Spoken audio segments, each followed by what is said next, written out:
ফজরের নামাজ জান্নাতের টিকিট, দুই নামাজ জান্নাতের টিকিট, একটা হলো ফজর, একটা হলো আসর।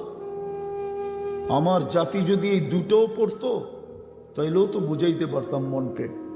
দুটোও তো পড়ে না, 100 ভাগে 100 ভাগ পড়ে না।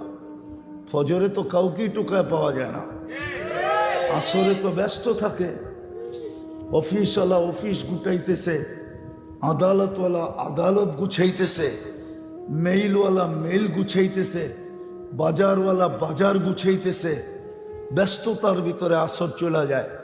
অথচ মৌত যেদিন আসবে ওদিন ফেরেশতা প্রথম এসে একটা চিৎকার দিয়ে, চিৎকার যেমন ফেরারি আসামি, ভাগুরা আসামি যাকে পুলিশ খুঁজতে থাকে, হঠাৎ যদি পাওয়া যায় তো চিৎকার দিয়া বলে এখন বাম্বি কোথায় বল।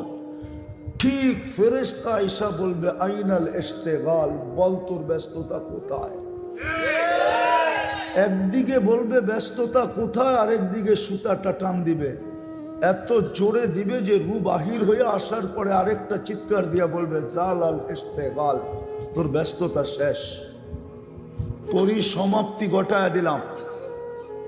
কিন্তু আরেকটা দুঃসংবাদ দিবে বাকিয়াল ওয়াবাল, সব গাটি তোমার সামনে, মাত্র তুমি মরলে, কবর সামনে, কিয়ামতের মাঠ সামনে, হিসাব কিতাব সামনে। ডেলি 550 লিটার অক্সিজেন বুক করি। কত? 550 লিটার অক্সিজেন নাও যুবক, 1,60,000 বার ডেলি শ্বাস প্রশ্বাস ছাড়ো। বাংলাদেশ ওই জমিন শুধু স্বাভাবিক শ্বাসের দাম বুঝাইয়া দিয়া গেছেন। বাংলাদেশের প্রথম সারির শিল্পপতি 2020-এ মারা গেছেন। যখন ভেন্টিলেটারে ছিল তো চায়নার থেকে ডাক্তারের টিম আনা হয়েছিল, কামরায় ঢুকতে দেরি উনি চিৎকার দিয়া বলতে দেরি করেন নাই যে তোমরা আমাকে স্বাভাবিক শ্বাস নিতে দাও, আমার সমস্ত কোম্পানি তোমাদের নামে লেখা দিব। পত্রিকায় আছে, পত্রিকায় উনি নাম চিনে। স্বাভাবিক শ্বাসের দাম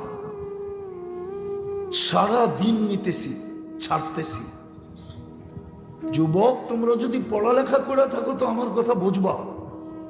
ডেলি 80,000 বার কার্বন ডাই অক্সাইডকে আল্লাহ বাহির করে, 80,000 বার।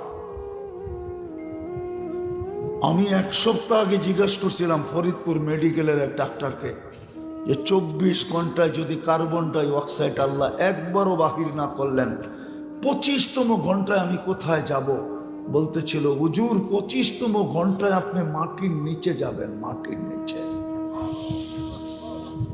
ডেলি 36 বার কিডনিকে ডায়ালিসিস করেন কুদরত দিয়া, অথচ বলে দুনিয়া উন্নত, অথচ বলে ডিজিটাল, অথচ বলে সুপার ডিজিটাল। আজ পর্যন্ত 2 বার ডায়ালিসিস করার কোনো মেশিন আসে নাই। সপ্তাহে 7 দিন ডায়ালিসিস করা বিজ্ঞানের পক্ষে অসম্ভব। যেই রুগী 7 দিন ডায়ালিসিস করতে হবে ওই রুগীকে কোনো হাসপাতাল নিবে না, বলবে ঘরে রাখো এমনি মরে যাবে।